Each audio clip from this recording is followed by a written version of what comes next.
Welcome back to Gerodynamics. Okay, so I'm going to do some movie review videos here.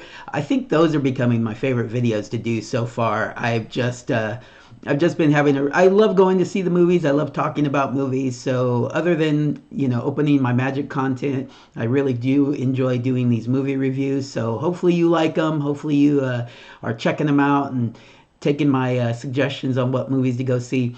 I'm not an overly critical movie critic, so keep that in mind. But here we go. I see a lot of movies, so sometimes I see the good ones, sometimes I see the bad ones, and we are going to talk about them. Also, I do want to point out that I often will see R-rated movies. I'm an adult and I like scary movies, and so oftentimes those are R-rated movies. So R-rated movies will sometimes come with R-rated reviews. So keep that in mind too. If I'm doing a review of an R-rated movie and you don't like cursing or you don't like talking about violence and nudity and other things like that, that's probably not the video for you because it may come up. And a couple of the movies that I'm going to review today definitely will. Not this one so much. Actually, this one has a little bit in it, but the next movie I'm going to review that that's the whole premise of the movie. We'll get into it. Anyways, this review is of the movie The Cursed. I was super lucky to be able to get out to see this movie before it left the theaters. It was one of my last chances to be able to see it, and so I was happy that I was able to talk my girlfriend into go seeing this movie with me. And basically, the advertising is it's kind of like a new type of werewolf movie, right?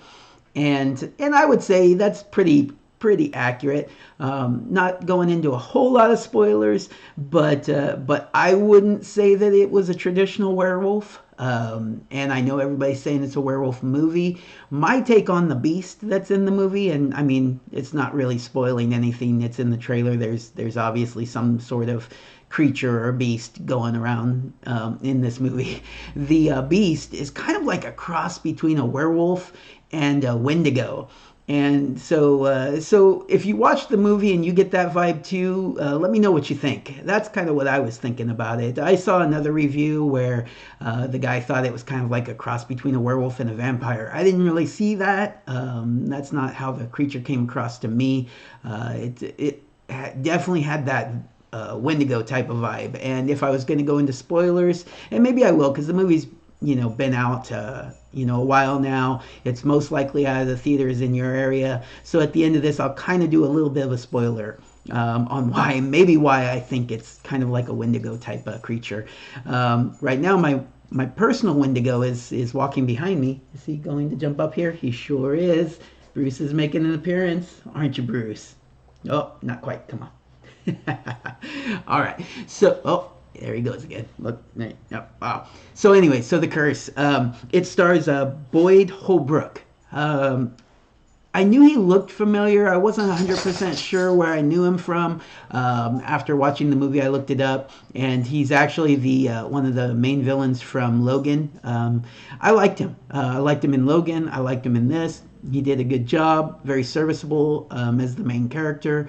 But I don't feel like he carried the movie. He was definitely, it was his perspective in most of the movie, and I would say he was serviceable, a good actor. The guy who carried the movie though was Alistair Petrie. Let's see, what else is he from? Alistair Petrie is from Rogue One, The Bank Job, Rush, Victor Frankenstein. Looks like he was in that terrible movie. Victor Frankenstein. Anyways, but yeah, he carried the movie. He was the boy's dad, the boy that went missing. I'm not going to spoil things, but he kind of sets off the whole movie.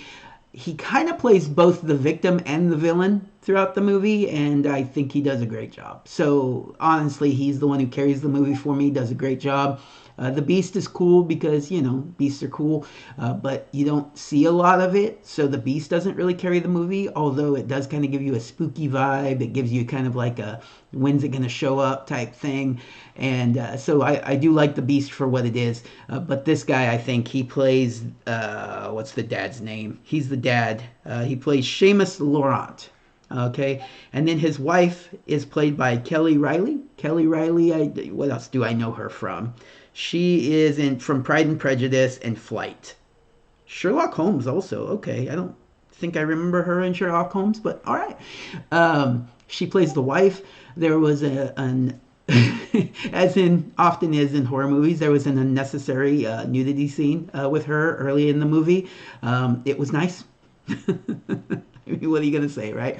It wasn't really necessary for the movie. It was there. I don't quite, I don't hate on it, but I don't know why it was there. But either way, if you wanted to see her nude, you get to see, top up, just, frontal. You know what I'm talking about. Anyways, there is a lot of gore in this movie, a lot of violence. If you like that sort of thing, it's not violence for the sake of violence. Like it's not a hostile movie. It's not a revenge or murder porn type movie. It's the violence is there for a good reason, but they do not.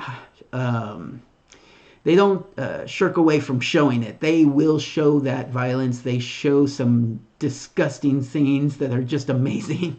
When I get into the spoilers, I'll get into another thing that's super, super creepy and super crazy about the movie.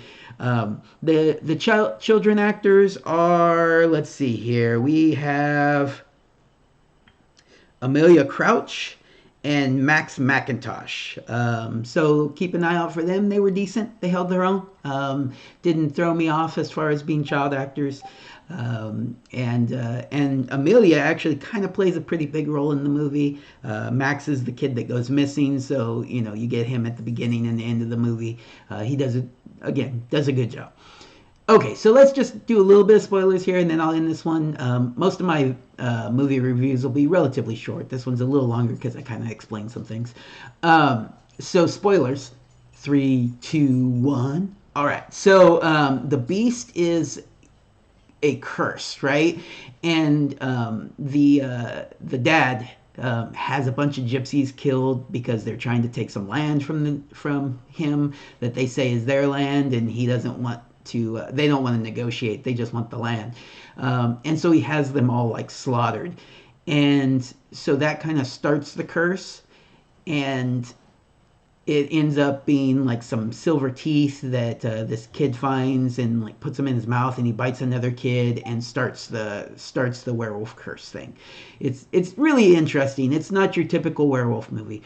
And so he uses them, bites them, and then the kid like freaks out and like takes off. And then the kid that he bit was the son, and he turns into the Beast.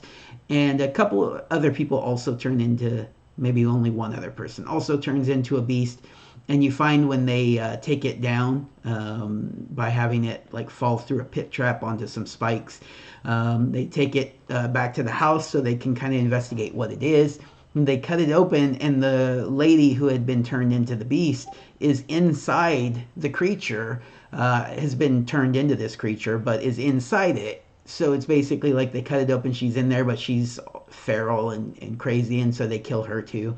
So that's kind of why I get the sense of a Wendigo, right? Because a Wendigo is, a human being who gets transformed into this beast, and they're kind of inside the Wendigo. They're not necessarily like transformed into the Wendigo. Anyways, that's one way to look at it. That's kind of my take on it. I really enjoyed this take on it. So the Beast is like this giant, like almost hairless werewolf type thing. That's why it doesn't quite look like a werewolf. It looks kind of like a Wendigo. But either way, very unique take. I liked the Beast. They did a lot of really good it wasn't all CGI. It was a lot of special effects, like actually traditional special effects. Very good stuff. I definitely would watch it just for that, even if you're into that sort of thing. The old body horror type stuff that you could see in older movies. Really enjoyed that. And then one last spoiler: when they go and they slaughter all of the gypsies. There's this horrible scene where they turn one of these gypsies into a scarecrow. He's alive still. They chop his feet off, they chop his hands off, they wrap him up in this like outfit and put this hood over his head, stuff the hands and the feet with straw, where his bloody stumps are, and then put him up on this pole and like leave him there until he basically dies, right? But he's there for the whole movie. No one ever takes this guy down. It's sad, but it's brutal. You can't get that image out of your head. But anyways, I thought the movie was really good. Not the best movie I've ever seen. Not the best scary movie, but I love scary movies so much. They're my favorite. You'll see me reviewing them often. And yeah. So go out and see some scary movies. We're kind of in a renaissance right now of scary movies, of really good scary movies that just keep coming out one after another. So if you're into them like I am, check them out, because they are really good right now. All right, everybody, I'm going to go ahead and end this video. It was fun talking about this movie. Hopefully you check it out, and we'll talk to you again soon. Take care, everybody. Have a good day.